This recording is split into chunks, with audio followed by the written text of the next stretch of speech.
নমস্কার বন্ধুরা, সুস্বাগতম আপনাদের ডিফেন্স এরে বাংলায়, যেখানে আমরা ভারত তথা বিশ্বের সমস্ত দেশের ডিফেন্স সম্পর্কিত কিছু লেটেস্ট খবর আপডেট করে থাকি।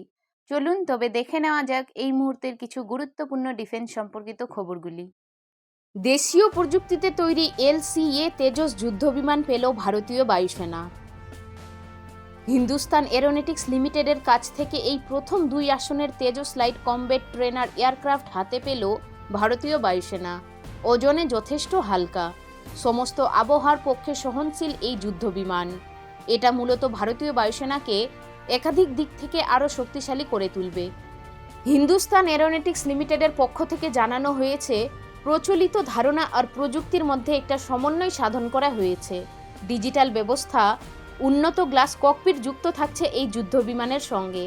বায়ুসেনার এক আধিকারিক জানিয়েছেন, আগামী কয়েক বছরে 300রও বেশি তেজস যুদ্ধবিমান সামিল হবে ফাইটার স্কোয়াড্রনগুলিতে।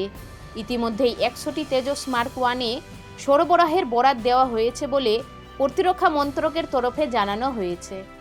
চতুর্থ প্রজন্মের লাইট কমব্যাট এয়ারক্রাফট গোত্রের তেজস সম্পূর্ণ দেশীয় প্রযুক্তিতে তৈরি। এর 65%-রও বেশি যন্ত্রাংশ এবং সরঞ্জাম ভারতীয় সংস্থাগুলির তৈরি।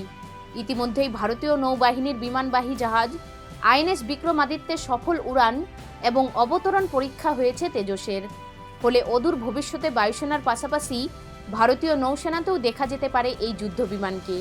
ভারতের পাশাপাশি মালয়েশিয়ার বিমান বাহিনীও সম্প্রতি তেজস মার্ক 1 কেনার সিদ্ধান্ত নিয়েছে। প্রসঙ্গত, হালকা যুদ্ধবিমান উৎকর্ষের মাপকাঠিতে তেজসের প্রতিদ্বন্দ্বী হিসেবে আন্তর্জাতিক মঞ্চে তুলনায় আসে চীনা JF-17। গগনযান মিশনের নভশ্চরদের ফার্স্ট লুক প্রকাশ করল ভারতীয় বায়ুসেনা। গগনযান অভিযানের মহাকাশচারীদের ফার্স্ট লুক এবার প্রকাশ করল ভারতীয় বায়ুসেনা।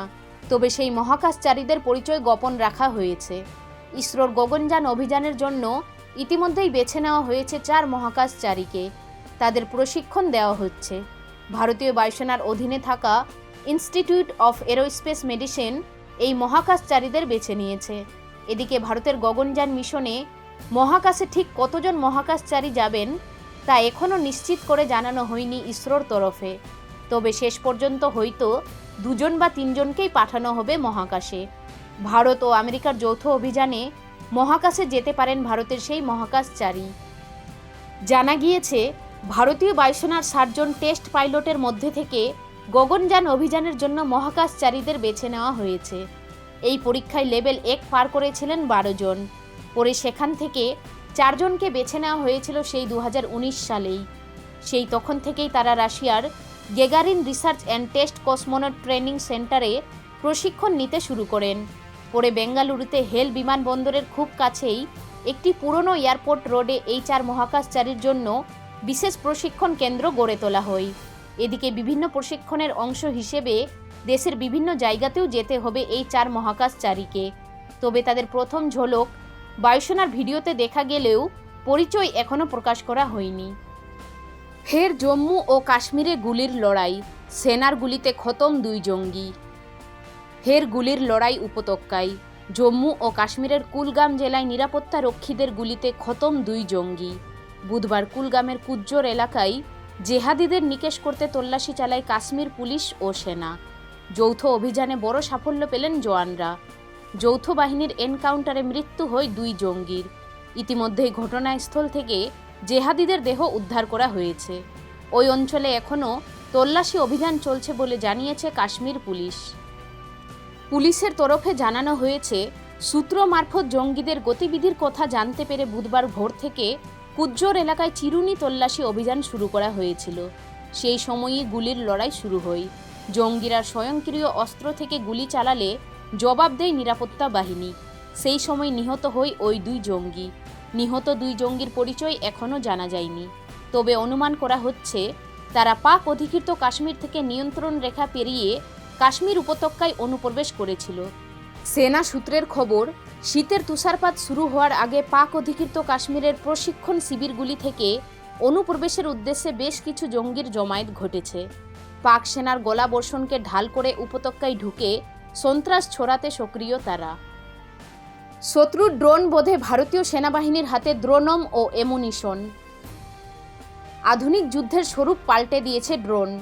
চালকবিহীন যানটি প্রতিপক্ষের শিবিরে কতটা তাণ্ডব চালাতে পারে তা ইউক্রেনের রণক্ষেত্রে স্পষ্ট। তাই এবার ড্রোন বোধের কৌশল রপ্ত করতে তৎপর হয়েছে ভারতীয় ফৌজ। বুধবার দিল্লিতে স্বাবলম্বন 2023 শীর্ষক প্রদর্শনীর আয়োজন করে নৌসেনা। ড্রোন বোধে বাহিনীর হাতে কী হাতিয়ার রয়েছে তা দেখানো হয় ভারত মণ্ডপমে। নৌসেনার কমান্ডার MN পাসা জানান, এই মুহূর্তে নৌবাহিনীর হাতে রয়েছে অত্যাধুনিক 30 মিলিমিটার অ্যামুনিশন বা গোলা। এই গোলা ছুড়লে সেটি থেকে বেরিয়ে আসে স্টিলের প্রায় 300টি বল। ফলে যুদ্ধজাহাজের চারপাশে কার্যত লোহার প্রাচীর তৈরি হয়ে যায়। এর ফলে হামলাকারী ড্রোনের ঝাঁক রণতরীর আশেপাশে ঘেঁষতে পারবে না। ওই লৌহ বলয়ে ঢুকলেই তা ধ্বংস হয়ে যাবে। নৌসেনার AK-630 স্বয়ংক্রিয় কামান থেকে ছোড়া হয় এই গোলা। এদিন ভারত মণ্ডপমে ড্রোন ধ্বংসে অত্যন্ত পটু দ্রোণম অস্ত্র জনতার সামনে তুলে ধরে বায়ুসেনা। ড্রোনের সিগন্যাল সিস্টেম জ্যাম করে দেয় এই হাতিয়ার। এর ফলে গ্রাউন্ড কন্ট্রোলের সঙ্গে যোগাযোগ বিচ্ছিন্ন হয়ে ড্রোনটি ভেঙে পড়ে বা নিষ্ক্রিয় হয়ে পড়ে। বিশ্লেষকদের মতে চালকবিহীন যানটি প্রতিপক্ষের শিবিরে কতটা তাণ্ডব চালাতে পারে তা ইউক্রেনের রণক্ষেত্রে স্পষ্ট। তাই ভারতীয় ফৌজও তৈরি হচ্ছে। বন্ধুরা, আপনাদের যদি এই ভিডিওটি ভালো লেগে থাকে তাহলে অবশ্যই একটি লাইক করে দেবেন। আর হ্যাঁ, যদি আপনারা আমাদের চ্যানেলে নতুন হয়ে থাকেন তাহলে অবশ্যই চ্যানেলটিকে সাবস্ক্রাইব করে পাশে থাকা বেল আইকনটিকে প্রেস করে দিন। ধন্যবাদ।